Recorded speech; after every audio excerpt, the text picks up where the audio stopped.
All right, another live. So today we have a special guest. He's one of our biggest ambassador, always ready, always listening to us since episode one. Nick Sebastiani, welcome. Thanks for being with us. Well, thank you guys for having me. Yeah, So we met what 2 years ago? We said Yeah, roughly. on Clubhouse. And what did you remember did you were you doing or hosting No, a room and then I came in and I saw your room. I saw there were realtors that I knew in your room, and that's I how. jumped into your room. I'm like, Okay. let me go attack it. No, but we hit it off right away. I think I right away maybe commented on something you said and then Yeah, tried to. we had a debate, and it was good. We were on the same page, but a little different. No, but it's fun. You're fun to talk to and discuss things, and especially about business growing, nurturing. It's what I really like to talk about. So Of thank you for course. doing this. I know you were on a few more times in the past. Could Yeah, it be? I was on one other live Which when the live started many 2 years ago. Let's yeah, say. I wasn't. We didn't have the equipment and the team that we have now. You No, see how it evolved. I'm impressed. Yeah, It's good. Huh? So that's good. So we wanted to introduce Nick because I think that as real estate brokers and real estate not real estate but as mortgage brokers we don't often think about the horizontal opportunities. We don't think about the other sources of potential business that we can get, not just the buying and the selling, but every homeowner has potentially a car. But I guess everybody needs insurance, no? yeah. If I when mean, they're buying it's a house. recommended. Yeah, when you're not obligated if the house is paid off, but why at the price you're paying your house? Why wouldn't you? Is that even a thing where people don't have insurance? I've never heard of it, and I would want to stay far away from people that don't have home insurance if they have no No, mortgages. but I was going to say everybody has insurance. I don't even think that I don't know anybody that doesn't no, have a everyone, No, mortgage. because if everyone has it. you're an owner, you're not an owner, Yeah. you're a renter, you have to you need a home insurance, right? Well, no, if you're a renter, it's not obligated. Sometimes if your building might obligate you to get a Ah, true, policy, right? So true. sometimes it's the obligations from the lender or from the condo syndicate, but there's Because no. for It's my not like car apartments, I insurance. oblige my. You Yeah, should. yeah. And I that's do. why They for all do. me, They all do. if you're in real estate, if you're in any like again, real estate broker or a mortgage broker, why wouldn't you want to know someone that's in insurance that you can refer to your clients so that they have the same kind of experience that they have with you? Of And so course. knowing someone Yeah. like you. We're an extension of their service. I mean, like I said before, their job is to sell the dream. Our job is to protect it. Yeah. So I think that's a good way of saying it. And I why like that. wouldn't you want to rub shoulders with five other motivated professionals in a horizontal industry, like you said? Exactly. I'm curious. So, in today's market, how do you build your relationship or build your business towards, you know, growing your network? Because we know is we're in a network business ultimately. So, how do you I work on that? I try to say yes to whatever opportunity presents itself. So I do a lot of prospecting, and like I said, I met Etienne. I saw that he was on this app called Clubhouse. It was new to me at the time, and that there were realtors. So I made sure I was present, and that I made sure people knew who I was. And I just eventually, I guess, added them to my fake database, and then that's how I kept growing. And you just keep staying top of mind with these people and hoping that your service shows through the work you do. And Visibility, visibility, visibility. And like we're doing this today, and we're getting zero financial nothing from introducing you to our audience. Why are we doing it? Like people must think that, oh well, you're gonna get a cut or something. No, it's not about that. It's about helping someone that we think is someone that's professional, that's good at what he does, that has a nice personality, that's gonna give that experience to your client. And why not? And in by default, what happens is we put you in front of our audience. You then will most probably promote us and put us in front of your audience. So we're getting the visibility, you're getting the visibility. This is what we should be doing in collaboration. Here we So we have a have, question. We have a question from Steve Tacker from LinkedIn. Go ahead, Tina. let's do it. So Steve is saying, Nick, does umbrella insurance still exist? I keep getting conflicting info. Umbrella insurance, does that still exist? Yeah, so I mean, umbrella insurance is a term that was more popularized in the US, and there is an answer to that. I'm going to avoid answering it on the live just because it's a bit more complex, but there is a type of umbrella insurance we could offer you, but it's a case by case scenario. Can you maybe, because I don't know what it is, and just give me a quick, non technical, very summarized, dumbed down version of what that could be? Yeah, I mean, an umbrella insurance, it's more of a US term. It's more common in the US, but generally, I guess, and I can't speak out of experience here, but it's an insurance that englobes Everything? everything, like an additional coverage for civil liability on all your Okay, products, okay. from what I remember. So it still exists is the short answer. Kind of, yeah. I Okay. wouldn't be able to answer you I directly. hope that helps, Steve. Well, that's a great way, like Nick. Steve, thank you for your question. You should reach out, or Nick, you can reach out to Steve Direct. Tucker Exactly. directly. I mean, It'll be better this is to what speak this is what we're one-on-one. doing this for, Yeah, right? exactly. We get a more concrete answer. Yeah. Amazing. Do we have another question on social? Yes, Go ahead. we have questions from Sophie. She asks, how do you collaborate with business owners and brokers? Okay. So I collaborate more with brokers than I do with business owners, but obviously, if a business owner is in a position to potentially refer me, we always find a creative But solution. yeah, wait. Can I interrupt? I Yeah, like of to do course. that a lot. But if you were to if you were in contact with a business owner that has 1,000 employees and he wants to promote or give his employees Home insurance. home, no, but not give, but like just Yeah, a exactly. Offer them a better, service. yeah, so that that's something why wouldn't you do that? Do you do that? Do you go? So usually the way we do that is we'll partner up with like a financial service representative who does group insurance or who does personal insurance, and that's our entry to this company generally. Okay. And then we'll partner up with them saying we also have this additional service we could offer. Or sometimes an agency will sign an exclusive deal with the business owner and say like, look, allow me to solicit that your clients, and maybe I could give them a better deal on their home and car insurance. I like that. It comes back to collaboration Exactly. ultimately. There's always a solution to Yeah. work. Yeah. Absolutely. We have another. I think Steve. Go ahead, Tina. Yeah, so Steve Tiger is saying, I had it years ago for my rental fleet, and lately I can't seem to get a quote for all personal property. Yeah. So Steve, I'm just gonna say, like, please reach out to me personally. I don't want to get too technical with the answer, and if it's on a commercial fleet or something. Wait. I'm going to interrupt you. Yeah. Not Steve. You reach out. I will reach out to Yeah. you. You know what? Etienne just reminds me a bit of Clubhouse, but yes, There Steve, you go. I will reach out to you and try to guide you, and if necessary, if it's for commercial, I will introduce you to my father, who handles everything that's commercial with us. Yeah. Okay, great. That's fantastic. Look, let's go back to what we were talking about. So, in order for you, so in other words, you have as a potential client everybody. Yeah. Because every industry, pretty much everybody needs a house, everybody needs somewhere to live. So, you cover that and you cover everybody that has a vehicle. Exactly. So just to give you a bit more insight on that, is that every company has parameters or an appetite for business that they want to acquire. And if our company sets out the parameters for us, we could ensure everyone within those parameters. Okay. If you come to me with a criminal record, there's a good chance I might not be able to help you. Well, that's for another day. And Yeah, another yeah. topic. We But- won't talk about Etienne, but again, No, but you're like us. You're like a real estate broker or a mortgage broker. Pretty much everybody's a potential client because everybody Exactly. needs a roof. Everybody needs insurance. And this is this true? I once heard someone told me that the Quebecers, the French Canadians, French Quebecers are the most insured people in the world. Is this? are we Is, really? I mean, it's a company. It's an insurance company representative that I know that once mentioned that to me. I don't know if it's. I can't paraphrase that statistic. Have you but heard this before? Or? I have not, but it does make sense to me to a certain extent because the government's involved in setting certain standards. So maybe our standards are higher than other places, provinces, countries like the US. So maybe, it makes sense to me. So that's good for you. Yeah. It's good for your business, but you need to get more business. Yeah. Because you were saying earlier in the French version, you still have about 10% or so. No, you said 4 to 6% of people that will just change companies. Like I haven't looked at my insurance company. I haven't gotten a quote. And so I bought about 6, 7 years ago. Yeah. I haven't looked back at it. And I'm wondering, what's the percent of people that actually look at that every year and thinks, oh, I'm going to go and ask for quotes? If I had to break it down, I would say it depends the type of clientele you have. If you're acquiring your leads online, there's a higher likeliness of you having a smaller retention rate because the person who will go online to shop the rates will most likely repeat the process every year. Whereas people who are introduced through a warm lead or through a referral Yeah. will build a level of trust and might not look every year. But in a market like today, with the inflation, the interest rates going up, are people?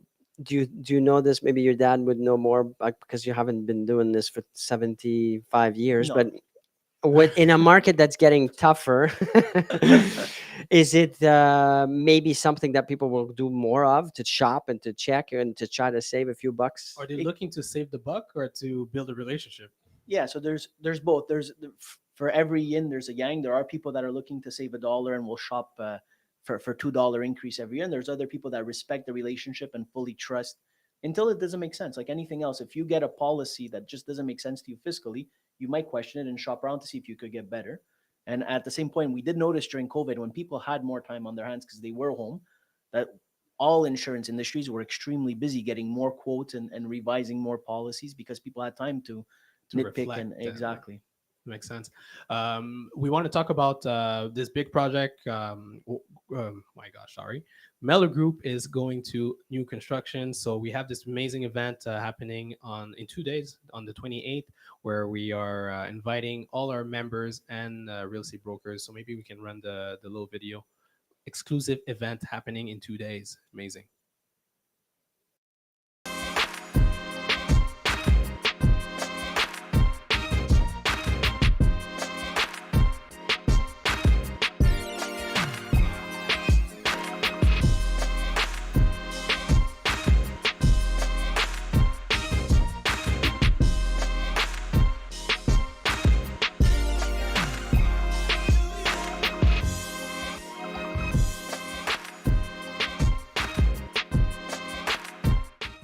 I will So, be there. so we have a question here from one of our. Go ahead.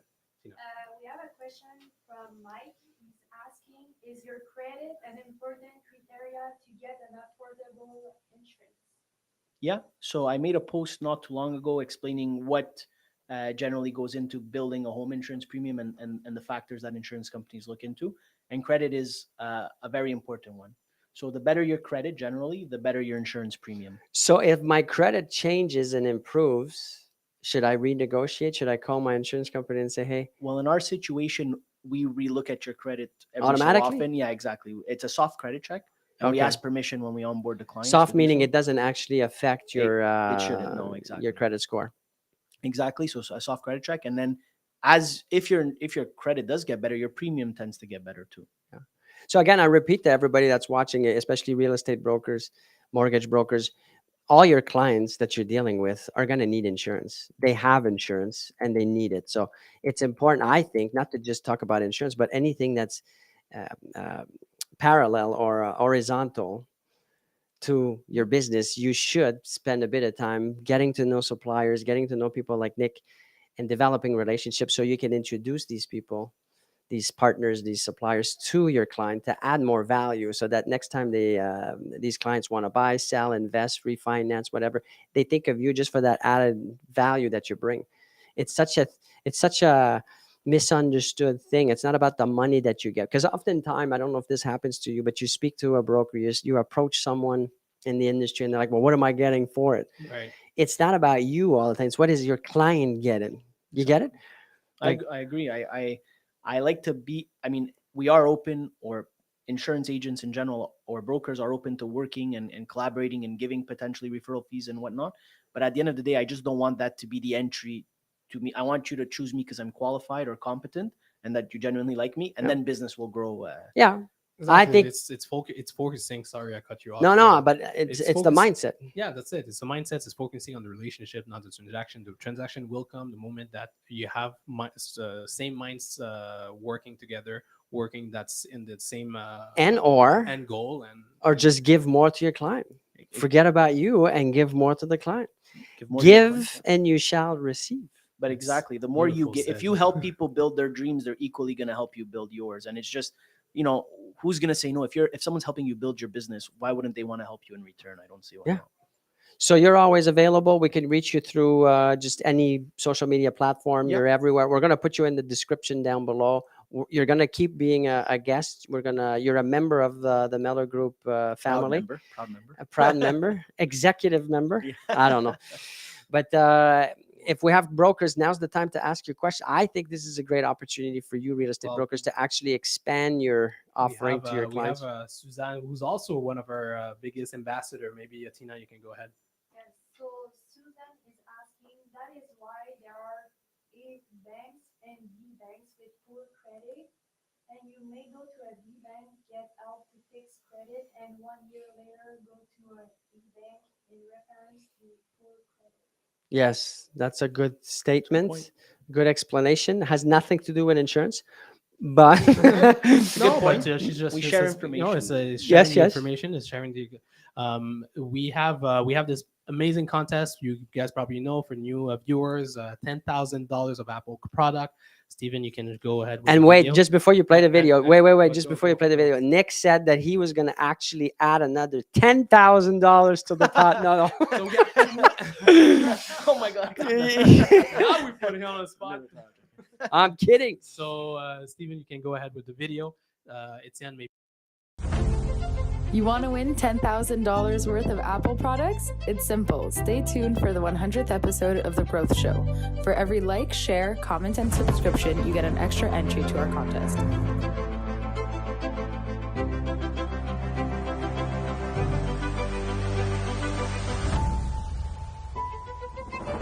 To one of our account, or you give us a review on Google, you get 5 extra chances. So you can go back to the previous posts, comment and like as much as you want.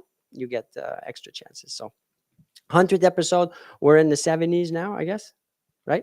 How many episodes? It's close to 80, so it's coming fast. 72. Wow. Maybe you'll be part of that 100th episode. I'm Maybe- reserving my place right now. Maybe actually you have a chance to win because you participated in Does this, and he? hopefully Does you he? will. Of Does he? course. 'Cause, he's a guest. I'm a guest, so I'm kidding. worst case, I'll give it back to someone who needs it. Oh, Oh that's my so God. nice, and we have it recorded. Okay, good. That's fine. So, any other questions or comments? Will be my referral fee. Yes, one last question from Victoria. She's saying, are you better off specializing in one form of insurance, or is it more beneficial to be well versed in multiple spheres like life, car, home insurance? That's a good question, Victoria. Yeah. Thank you for asking it. If we're asking it from a business development standpoint, if I'm advising other agents, I think in the beginning stages, it's important to be anywhere and everywhere. And as you build your book or as you build your clientele, you'll gain experience and you'll see what you like working with. And eventually, once you've earned, I guess, the credentials, then you could become a specialist. And as they say, in my opinion, and we've already disagreed, but niches to riches. So eventually, once your book is big enough, or once you're established, then maybe you could branch off to something more niche and specialize in something in And particular. are you saying that Etienne disagrees with? Yeah, because I think we should talk about this because if I was to go into the insurance world, which I may, Go ahead. I would welcome want to you with open offer arms. every product possible that pertains to insurance. Now, I'm not saying I would want to be doing everything and wearing all these hats, but I would want to build a structure that has a full service because, again, I don't know about life insurance and health insurance and all of that, but I'm pretty sure that most people do have it or But need it. But within that structure, within that ecosystem, you would have people that are specialized in each. Yes, probably. Right. Well, in our case, it's more companies that are specialized. So if the more companies you work with, sometimes there's an advantage, but equally a disadvantage because sometimes the direct companies that specialize that don't give access to all brokers might be more inexpensive. So it's a pro con, but it's all about how you build your relationships and how I guess you show your capabilities in the industry. And if you can't offer everything to everyone like you're supposed to do, then it's understanding your limitations and knowing, like myself, how maybe I could introduce them to another insurance broker who's equally qualified Yeah. that could do the same job. I was just going to say, you must have that network. You must have have to. those relationships. So that's if I'm going for my home insurance and my car, but I'm asking you about life insurance, you have someone ready that, Exactly. but Johnny will help you. I try to be a solution, and if I can't do it, whether it's life or if it's another car insurance file that I can't take, you have to have the people, and people remember if you try to help them. Absolutely. And I still get referrals from clients, even though I didn't actually insure them myself because they appreciated the honesty. Yeah. Well, that's what I'm talking about the brokers. Just have someone like you or in their supplier, in their additional value add. Becoming that facilitator. Yes, let us that let us connector. agents prove we could add value, and then select us, and then we'll talk about how to develop our businesses together. Well said. Tina, you had a last question or comment? Someone from the public wants to know how they can reach Nick if they have a question. Certainly. Well, any of our platform, we'll for sure share it with Nick. But is there another way? Well, Phone my number? phone number, so 514-567-1890. 1890, sorry, that's my personal number. Feel free to reach out to me. And I'm very active on Instagram. So Assurance Sebastiani is my handle. So feel free to reach out to me. And like Etienne said, if you've already asked the question, I'll reach out to you and finalize my answer. We're gonna put it in the comments below. We're gonna put links to your different social media accounts and with your phone number and your email, your website. And are we that's it. running So- out of time? Are we no, good? What's yeah, it? we're pretty much done. Nick, thank you very Yeah, much, and thanks we'll see again. you. We'll This see you was on Thursday excellent. at the event. I will be there. For everybody else, we'll see you tomorrow. Yeah, and we're gonna be live at the event too. So tune Wow. in. That's right. Thank you.